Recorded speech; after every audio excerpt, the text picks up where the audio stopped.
Proportional Response. Book 1, Chapter 8, Part 2, Testify. The Zondan finished his testimony, and Enibal carefully kept his face smooth as Kilintar spoke. Thank you, Supreme Commander. I know you have been through a trying ordeal and have the welfare of your men to contend with. Olmakar is not a world outfitted to receive so many at once. You may go. The hologram winked out, despite the sounds of protest from ambassadors who wished to question him. The Prime Minister spoke over the protests. There you have it. The humans were given a chance to back down, and their refusal cost so many lives. Further, you see their hypocrisy. They claim to be so protective of civilians, but they fired indiscriminately on a defenseless ship. Kilintar lowered his snout and spoke with menace in his voice. Do any of you really wish to delay the vote further? Enibal swallowed reflexively. That tone of voice from Kilintar was something most in this room knew to fear. There had been accidents in the past when someone defied him after he took that tone. Enibal's console beeped, and he saw a message from Henry which had been sent to all stations, including Kilintar's, stating that he had something to say. Kilintar's eyes flashed briefly red as he turned them on Henry. You wish to speak, little man? Fine, defend the indefensible. Henry sat, leaned back in his chair, and shrugged. I can offer no defense at... There. You see, my distinguished fellows. He admits he can offer no defense, that there is no defense for his people's actions. That is not what I said, Kilintar, and everyone here knows it. You cut me off. I can offer no defense at this time, because I do not have the information required to do so, neither have I been provided the time to properly formulate a response. You mean come up with a way to spin the truth? Henry waved a dismissive hand, and continued to remain seated, probably just to anger Kilintar further. Call it what you will. My people have not returned to us as of yet, and I have not had the chance to interview them. So, you think to pit the testimony of one of your barbarian warriors against a decorated, disciplined Sultan soldier? Enibal took an involuntary breath, and he heard many others do the same. Wars had been started over lesser insults. Henry responded with a bright smile. A great deal of tension went out of the room, to be replaced with quiet murmuring. Kilintar's tail lashed back and forth like he wanted to beat something with it. Henry responded in his best relaxed voice. I am not going to rise to your attempts to bait me, Prime Minister. Enibal suppressed a chuckle. Henry made the title sound like spoiled child. I have the right to demand up to 72 hours to answer these charges, by the law. I hereby... Henry's mic cut off. Enibal quietly marveled. The man had drawn out the word hereby and even paused. He knew what Kilintar would do. He wondered who had the next line, but didn't have to wonder long. The Rorinar ambassador spoke up. This is unconscionable. Kilintar, you are not a despot with tyrannical power over this league, nor these proceedings. There are laws and procedures. Just because your Prime Minister does not give you the right to throw the rules out when they are inconvenient for you. If you proceed like this, I will not stand for it. I call... Enibal came out of his musings and realized he'd missed his cue the first time. He saw Kilintar moving to cut the mics and raised his hand while shooting an acerbic look at the Rorinar. For a recess. For a chance for cooler heads to prevail. My fellow sapients, a great deal has been said today. A lot of information has been thrown at us at once, and emotions are running high. This seems like a bad environment to hold any sort of long-lasting vote, does it not? He sent meaningful looks towards both Kilintar and the Rorinar ambassador. I suggest a recess until this evening. This should give the human enough time to consult his government, give anyone else who wishes the chance to prepare their own motions to be put forth properly, legitimize any vote which takes place, and, now that we have heard the testimony of an action by an old machine, as is proper, allow everyone to get some sleep. Kilintar's hand hovered over the podium, and Enibal held his gaze. His insides quaked, but he managed to keep his body from shaking and to display resolve. He could call for a vote to close the session, and if he did, he'd win, but he didn't want to. It wasn't time to put forth that level of conflict, not yet, not if it could be avoided. They stared at each other, and his hand moved to his console, to make it clear that he could call for the session's close, even if Kilintar muted him. The response was the last thing he expected. Kilintar huffed slightly through his nose. a signal of grudging respect for exaltans, and hit the button to unlock the doors. Very well. This session is recessed, so all of you can get your precious sleep. We are, however, in recess of a secret session, and none of your embassies are sufficiently secure to discuss such matters. I expect you to remember that. Also, the human has a great deal of work to do between now and when we reconvene, and I will not have any of you interrupting him. You will make no attempts to contact him through any media. Human, you are barred from contact with this council, or anyone outside your own government, until we reconvene. I would not want you claiming that my fellow ambassadors kept you too preoccupied to prepare your response. Prepare yourself and your government, human. Your people will be in receivership soon. Einbal watched Kilintar turn a smug look at Henry, a rather satisfied look at himself, then turn and leave without a backwards glance. He actually thinks he won this round. Hannibal turned to look at Henry and saw him shaking his head on the way out.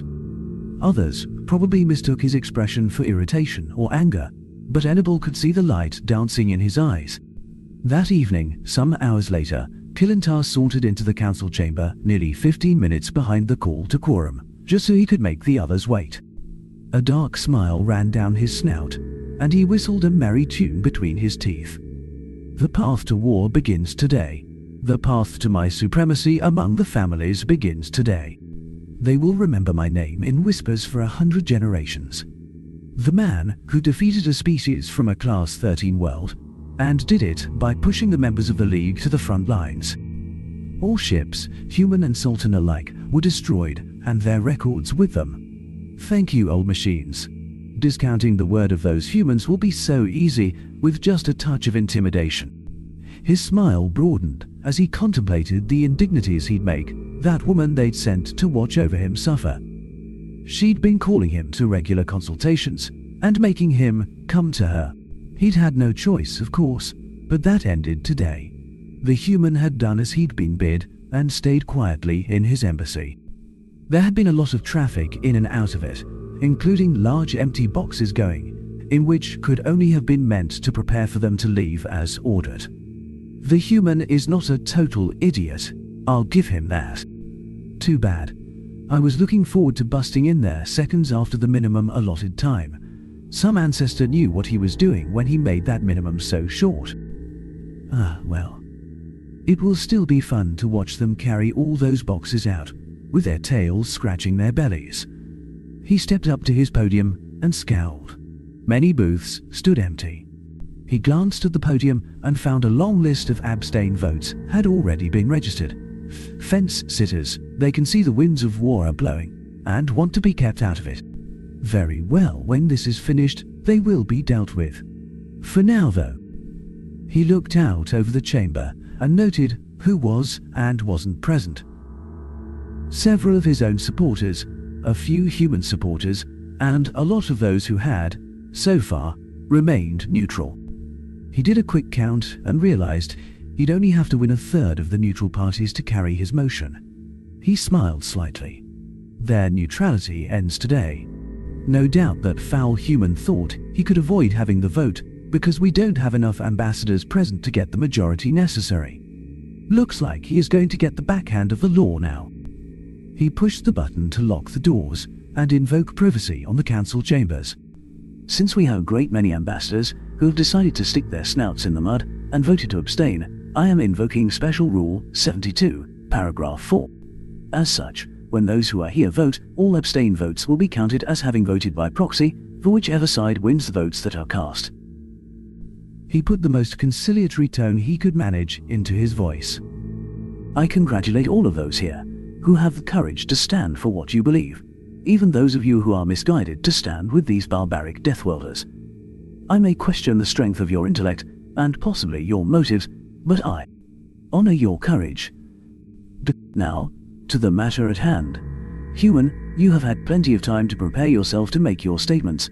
Try to defend bringing the wrath of the old machines down on an exultant fleet with an unprovoked attack. I warn you now, though.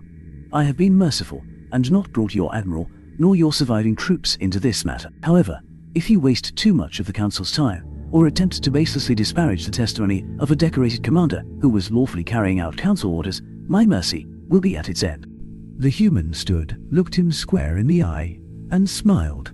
He considered stopping the farce immediately and accusing the man of violating protocol by issuing a challenge, but let it slide. The man spoke in even tones. I have a question to ask you, Prime Minister. Since you bring up the idea of retribution against my military personnel, what do you feel is the appropriate punishment for the military personnel responsible for angering the old machines? It is like he is asking to be intimidated. Kilintar smiled and leaned over his podium to stare down his nose at the human. Execution, unfortunately, is not an option in our current enlightened age. Therefore, the individual responsible, and all those under his direct command, should be forced to bear the heaviest sentence we can give them. To be remanded to a hard labor facility for the rest of their natural lives, to have their fortunes seized, and their relations barred from political participation. Further, if you stand there and impugn the honor of decorated commander of the Sultan Republic, I have it in my power to make sure that you share their fate. Henry looked at him and shrugged. I will concede that it could be within your legal right, under the right conditions, to extend such a sentence, if it were pronounced against commanders of my military, to me. Particularly if I were to lie in an attempt to protect them. Enibal sat rock still and tried to channel the strength of stone. I am the rock upon which the Empire rests. I am the stone which carries the seat of the Empress. I will not move. I will not yield. He carefully schooled his features as he watched Henry draw the Prime Minister into his trap and prepared himself to act with the proper surprise. Here it comes. Henry, my friend, you better be right, and my Queen's trust better be well placed. Kilintar's grin had broadened, and he stood straight to gloat. Henry looked him square in the eye, a somber expression on his face. With all of that fully borne in mind, I submit to this council that the Alton Commander's sworn testimony was a fabrication in almost all particulars.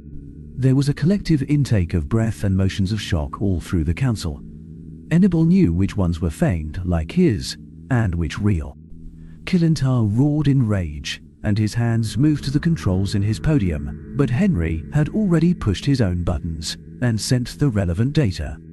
The speaker in Enibal's booth began to play Henry's recorded voice. Henry himself simply stood there, leaning on his railing and looking out over the council chambers with an unreadable expression. The small screen in his booth flashed on, and he saw the now familiar Arabso recordings of the battle.